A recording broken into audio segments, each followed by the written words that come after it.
أعوذ بالله من الشيطان الرجيم. بسم الله الرحمن الرحيم. يا أيها المزمل قم الليل إلا قليلا نصفه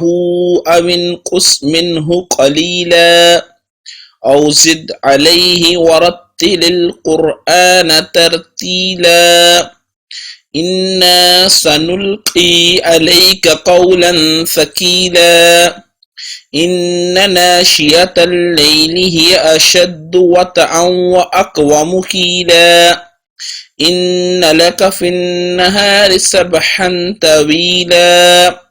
واذكر اسم ربك وتبتل إليه تبتيلا رب المشرق والمغرب لا إله إلا هو فاتخذه وكيلا واصبر على ما يقولون واهجرهم هجرا جميلا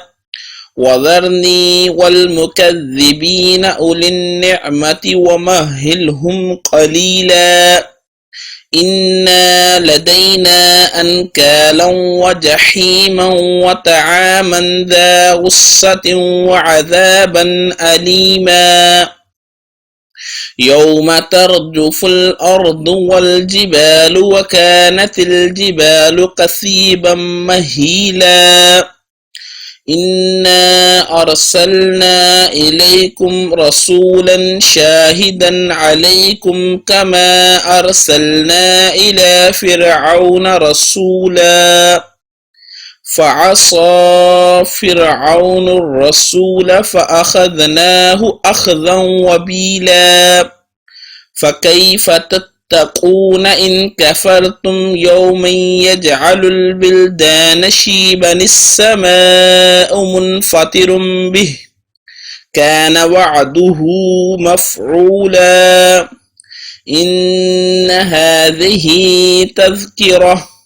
فمن شاء اتخذ إلى ربه سبيلا إن ربك يعلم أنك تقوم أدنى من ثلثي الليل ونصفه وثلثه وطائفة من الذين معك والله يقدر الليل والنهار علم أن لن تحصوه فتاب عليكم فاقرؤوا ما تيسر من القرآن